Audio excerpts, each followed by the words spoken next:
Well, we made it to the VIP room here in the Time Warner Center at the Samsung Experience in New York City. This is the Brewer Sports International Monday Night Football Party for the Susan G. Komen Foundation Breast Cancer Awareness. They're raising money for breast cancer.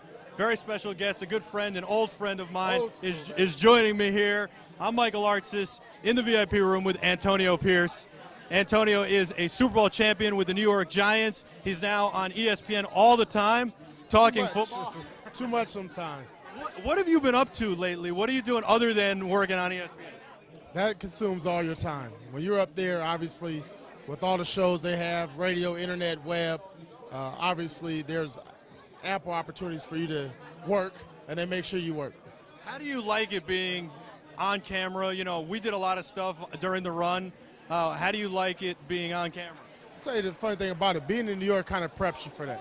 So it's not even, it's kind of like second nature. You don't even think about it. And being up there now doing it full time as far as your work, it's unique and different. Obviously, you're a former player and you try to be as honest as you can. Sometimes it doesn't work out that well for other players, but you know, that's what you have to do is that's your job. No, you're doing the right thing. You're doing what you have to do. You're being honest and you're calling it as you see it, and that's all you can do.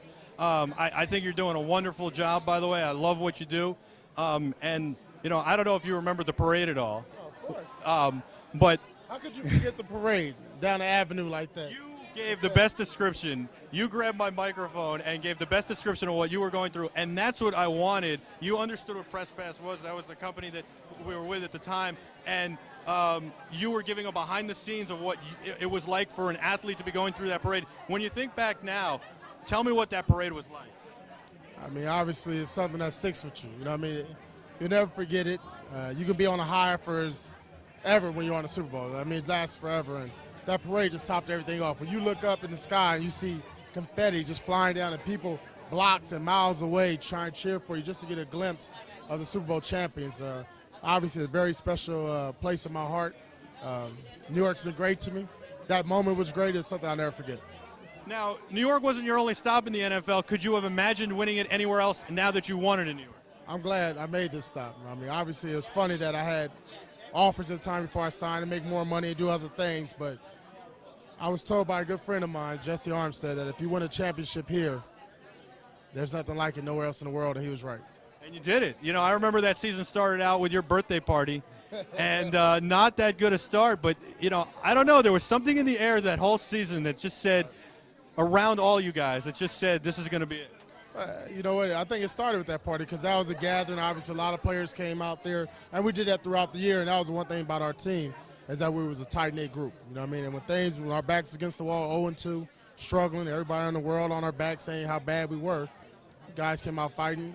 Obviously, finished strong and won the Super Bowl. So, you know, that team showed a lot of character. It basically showed what New York's all about: hard worker, grinding people, blue-collar type people with your lunch pail in your hand. And I think that's why New Yorkers gravitate so much to that team, to the 1986 Mets, because you guys were down and dirty bunch. You did what it took to win. Oh, yeah. I mean, a lot of talent there, but sometimes we had to win ugly. And winning ugly ain't bad as long as we get a W. I always say that. Winning ugly, it doesn't matter as long as the W is there. A W is the prettiest thing in the world. Do you look at the ring at all? Where is it? Where is it in a safety deposit box, a draw? Where is it? The ring is safe. It only comes out when I get around other athletes. Some of them that don't have them, you kind of show it off a little bit, but it comes out when it needs to. What's the atmosphere like at ESPN when you're behind the scenes, when you're working there? Are you guys constantly, you know, kidding each other? Is it very much like a locker room? It is. You got 20 guys plus that's up there. So you got insight from quarterbacks, receivers, defensive linemen, offensive linemen. So it gets fun. It gets interesting. You ever tell a guy's wrong? Oh, of course. You know, I mean, I don't hide any punches. There's nothing I'm not say or not want to say that's on my mind. How's your neck, man? I know that was, you know, hard for you late in your career. Your neck was bad, but how is it now? That's good. Obviously, as long as I don't hit nobody, I'm good. Antonio, thank you so much. I really appreciate it. It's great to see you, and hope to see you again soon. Right. Make sure you check them out now. Thank you. That's Antonio Pierce, the great NFL player, Super Bowl champion with the New York Giants. We're here broadcasting live in the VIP section at the Samsung Experience in the Time Warner Center. This is the Brewer Sports International Monday Night Football Party, and it's put on by the Brewer Foundation, the Jack Brewer Foundation at jackbrewerfoundation.org.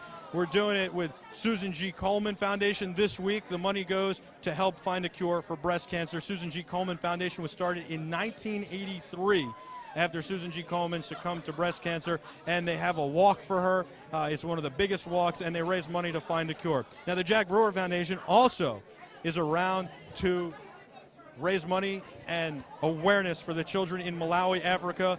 It's a very, very poor nation, and what they do is he educates the kids by putting them through school, opening orphanages, and also giving them medical care. In addition to that, the Jack Brewer Foundation, started by former NFL player Jack Brewer, who was a New York Giant and also played as a special teams captain on 5 other teams.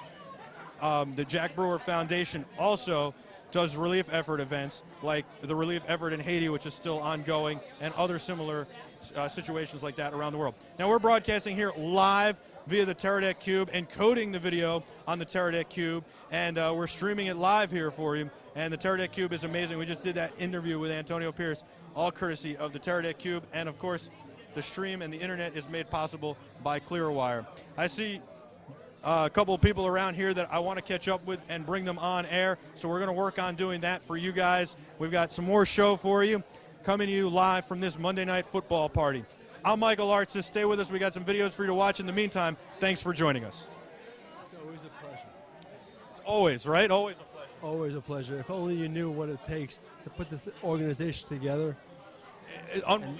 Unbelievable. And the ability that every Monday night to be able to pull off a crowd of this caliber is unbelievable. And what do you do with that? I'm in finance. Oh, that's good, yeah. All right, I figured. How's the market today? Don't get me started. What do people do? Seriously, what do people do? They got stocks, do they hold, do they sell? The market drops, it goes up. Never sell. Never sell. Is that because you're a broker? I'm not a broker. I'm in finance. But typically, statistically speaking, never sell. You got to sell at some point. When you really, really need the money, not because of the market. Or when you think it's as high as it can go. No, it can always go higher. Always, always go higher. Look at gold. Gold, for an example, I remember clearly when it was $300 an ounce. Now it's hovering around 16, 15, whatever it is. It can always go higher. Sure that's not advice that could get you in trouble? And if I get in trouble, so be it. I don't mean you, I mean people. The market can always go up. Always. Can it go down? Yes. Long term, depending on what your situation is, every person needs to evaluate their time frame. Long term, it always goes up. Excellent. Well, I'm not sure everybody would agree with you on that, but thank you for your advice, and we'll be back, right after this live with more Brewer Sports International Monday Night Football Party. I'm looking now for the score, so we'll be back right after this.